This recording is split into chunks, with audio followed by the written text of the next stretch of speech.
Smart parenting අද episode එකෙන් ඔයා ඉගෙන ගන්න පවුලේ පුද්ගලයන් පිළිබඳ වෙන වෙනම. ඒ අය කවුද, මොන වගේ ගුණාංගද තියෙන්නේ, ඇයි ඒ වගේ වෙනස්කම් තියෙන්නේ කියලා. මුලින්ම දෙන්නෙක් හමුවීමකින් ඒ අය අදහස් වමාරු කරගෙන සමාන ලක්ෂණ හඳුනාගෙන ඒ අය කසාදයක් තීරණය කරනවා. නමුත් ඒ දෙන්නම වෙනස් වූ කල්චර්ස් දෙකකින් එන්නේ. තාත්තා වෙන වටපිටාවක වෙන පවුල් බෑග්ග්‍රවුන්ඩ් එක වෙන এডুকেෂන් ලෙවල් එකක් වෙන විදිහකට පවුල පරිපාලනය වෙලා අම්මා වෙනස් වූ ප්‍රදේශයක් වෙනස් වූ පවුල් වටපිටාවක් වෙනස් වූ අධ්‍යාපන ක්‍රමයක් වෙනස් විදිහකට හැදුවටන දෙන්නේ. නමුත් මේ දෙන්නේ කසාද බඳලා එකතු වීම තුලින් මේ දෙන්න වැඩිහිටියෝ වීමෙන් හින්දා තමන් ටොලරේට් කරන්න ඕන කියලා තීරණය කළා. ඒ අය එකට ඉන්න වාසය කිරීම හස්බන්ඩ්ගේ වැරදි වයිෆ් පිළි අරන් ඒ ගැන ටොලරේට් කරන්නත් වයිෆ්ගේ වැරදි හස්බන්ඩ් පිළි අරන් ටොලරේට් කරන්නත් පුරුදු වෙනවා. එහෙම තමයි පවුලක් පවතින්නේ. ඒකම ඒ ඩිස්පැරිටි එක බ්‍රිජ් කරගන්න බැරි පවුල් ඒ මුල් කාලෙම වෙන් වෙලා යනවා. එතකොට ඔයාලට කොහොමද දරුවෙක් ලැබෙන්නේ?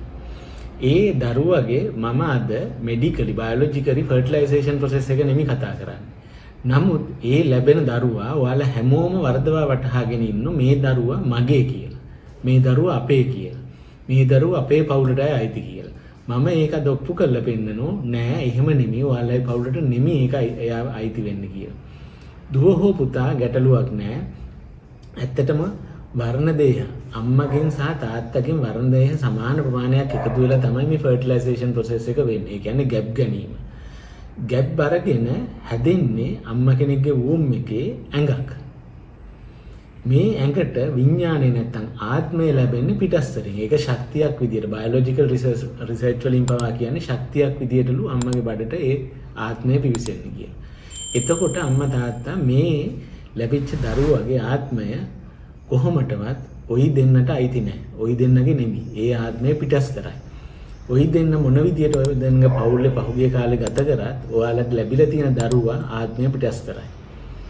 එතකොට ඔයාලගේ දුව හෝ පුතා වෙන්නේ කොහොමද? දුව හෝ පුතා වෙන්නේ ඇඟෙන්. ඔයාලා හදලා තියෙන ඇඟ. ශරීරය, පෙනුම, ලස්සන හෝ කැත.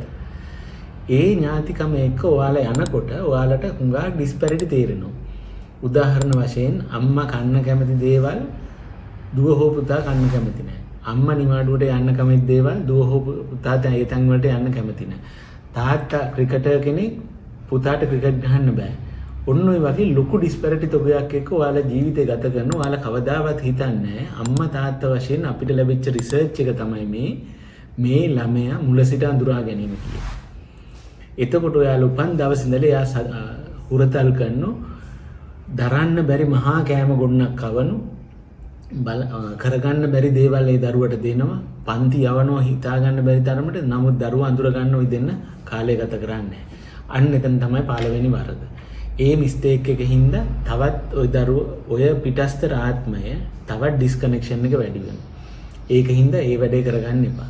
පුංචි කාලේ ඉඳලම ඔයාලයි ගෙදරට ආපු මේ දරුවා මුල් අවුරුදු 20. ඒ කියන්නේ අවුරුදු 20ක අසයින්මන්ට් එකක් තමයි නේචර් එක ඔයාලට දෙන්නේ. ඒ 20 දී ඔයාලා කරන්න ඕන ඒ දරුවාගේ ආත්මය අඳුනා ගැනීම. ඒ ආත්මය අඳුනා ගැනීම තුල තියෙන ඒ දරුවගේ කුසලතා. ඒ දරුවට කරන්න බැරි දේවල්. ඒ දරුවා ආස දේවල්.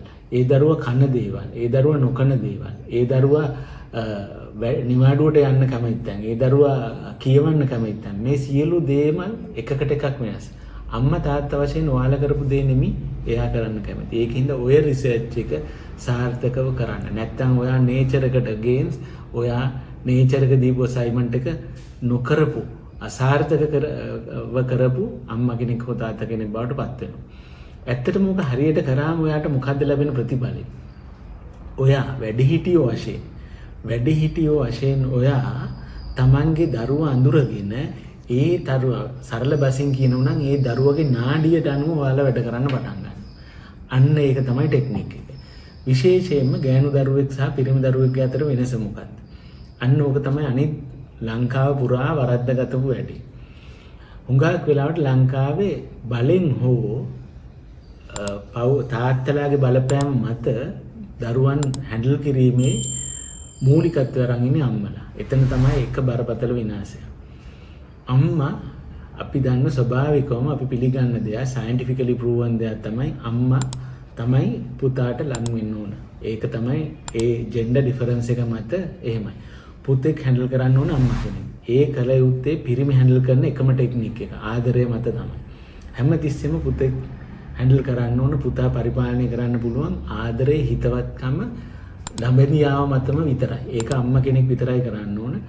අම්මට හැබැයි බරපතල දෙයක් වෙනස් කරන දෙයක් පුතා අකමැති දෙයක් කරන්න යනවා නම් කවදාවත් අම්මා ඒ තීරණය අරගෙන ඒක කරන්න යන්න එපා. අම්මා තාත්තා ළමා ඒක ක්‍රියාත්මක කරවන්නේ. ඒක තමයි කරන ටෙක්නික් එක. අමාරු ටෆ් දේවල් පවුල ඇතුළේ ක්‍රියාත්මක කරවන්නේ මොන තාත්තා අපි දන්නුනේ අර පන්සලයි පොලිසියයි කියන්නේ පවුලේ අම්මා පන්සලක් වගේ නිවෙන්න ඕනලු තාත්තා පොලිසිය වගේ වෙන්න ඕනේ. ඒක අවශ්‍ය තැනදී නීතිය හා සාමය රකින්න ඕනේ. ඒකින්ද හැමතිස්සෙම දුවෙක්ගේ පුතෙක්ගේ වෙනස්කම් කරන බරපතල තැන්වලදී තාත්තා කෙනෙකුට දෙන්න ඕනේ. තාත්තා සයිලන්ට් කැරක්ටර් එකක් වුණත් ඒ හැන්ඩල් කිරීම ඒ ඩිසිෂන් මේකින් ඒ එක්සිකියුෂන් එක DNA ජෙනටිකලි ගෙනාපු කෙනෙක්. ඒකින්ද තමයි එයා හිතෙන් hina වෙවි කාන්තාවන් හැසිරෙන විදිය පිළිබඳව එයා බලාගෙන ඉන්නේ කරන්නේ. මොකද ඔය හැමෝම වෙනස් කරලා හදාගන්න පිරිමින්ට අවශ්‍යතාවයක් නැහැ. ඒ අය ගෙනාපු දේවල් තමයි ඒ අය කරන්නේ. ඒකින් හැමතිස්සෙම අම්මලා පියවරක් පිටිපසට යන්න ඔය අවශ්‍ය තැන්වලදී. අපි දුව ගැන කතා කරමු. දුවවරු හැමතිස්සෙම හැන්ඩල් කරන්න ඕන තාත්තලා. ඒත් ඉතාමත් ආදරෙන් තාත්තලා තමයි ඒ ඩයග්නෝසිස් එක කරන්න ඕන. කොහෙද යන්නේ මොකද්ද ඔයා ලස්සනයි දැන් ඔයාගේ ඇඟ මේ වගේ ඔයා දිහා දැන් කොල්ලෝ බලනවා මේ වගේ තාත්තා දුවත් එක්ක ඉතා දැඩිව බැඳුණු රිලේෂන්ෂිප් එකක් ඇති කර ගන්නවා. ඒකෙදිත් එකම තියරිය. දුවගේ දේවල් වෙනස් කරන ටෆ් දේවල් හැමතිස්සෙම අම්මලවා ඕන කරවන්න. අම්මලවා තමයි දුවට සද්ද දම්මන්න ඕන. තාත්තලවා තමයි පුතාට සද්ද දම්මන්න. අන්න ওই විදියට ගෙනියන්න. ඒතකොට දුව පුතා හැමෝම පවුලේ කම්බිනේෂන් එක හරි ඩිසිෂන් මේකින් හරි වෙනස් විය යුතු තැන්වල වෙනස් වෙනවා. හරි තැන්වලදී ඒ විදියට ඉදිරියට යනවා. අම්මලා හැමතිස්සෙම ලංකාවේ දැනගන්න පුළුවන් තරම් තාත්තලාගේ සහයෝගය ගන්න. තාත්තලා සයිලන්ට්ලි ඉන්නේ එහෙම පවුලේ සාමය රැකගෙන ඉන්න ඕන හින්දා. නැත්තම් තාත්තලා හැම දෙයකම එපා වැරදි කියන්න ගියොත් පවුල විනාශ වෙනවා. ඒ එන්නේ පණිවිඩේ විතරක් තියාගන්න. තාත්තලාගෙන් වැඩ ගත යුතු තැන්වල අනිවාර්යයෙන්ම වැඩ ගන්න. ඒ පණිවිඩය දැනගන්න. ඔන්න ඔක තමයි පවුලේ සංයුතිය. හැමතිස්සෙම මතක තියාගන්න දරුවා පිටස්තර කෙනෙක්. ඔයාලයි පවුලට ඇඟක් එක්ක දරුවා ලැබිලා තියෙන මිනිහෙක් හැදිලා තියෙන ඇඟක් සහ ආත්මයක් එකතු වෙලා ඒකින්ද ඒ ආත්මය හඳුනාගත්තොත් ඔයාට ඒ ඇඟ ලස්සනට පෝෂණය කරන්න පුළුවන්. අවශ්‍ය තැන් වලට යාම ගෙනියන්න පුළුවන්. හොඳ දියුණු ඒ කියන්නේ විභාග පාස් වෙච්ච නෙමි දක්ෂ දරුවෙක් වෘත්තියට දායාද කරන්න පුළුවන්. කම්පැනි වල හැමතිස්සෙම ඉහළට ලැබෙන නායකත්වය ලැබෙන මැනේජරියල් පොසිෂන් ලැබෙන ලීඩර්ෂිප් එක ලැබෙන දරුවෙක්. මොකද රටවල් වලින් එළියට එන ක්වොලිෆිකේෂන් පේපර් ක්වොලිෆිකේෂන් ගතපු අය ඕන තරම් නායකත්වයේ ඉදිරියට ඇවිල්ලා කම්පිටිටිව් සැලරිස් වලට යන්න පුළුවන් දරුවෝ 14යි. ඒ දරුවෝ බිහි කරන්න පුළුවන් ටියුෂන් වලටවත් এডুকেෂන් සිස්ටම් එකටවත් නෙමෙයි පේරන්ටින් වලට විතරයි. ඒකින්ද ඒක හොඳට මතක තියාගන්න. පළවෙනි එපිසෝඩ් එකෙන් මම කිව්වේ පවුලේ සංයුතිය කොහොමද ඒක හැන්ඩල් කරගන්නේ කියලා. මේ ඒක නැවත බලලා මේ ක්‍රම ටෙක්නික් පාවිච්චි කරන්න. ඊළඟ එපිසෝඩ් එකෙන් හම්බෙමු.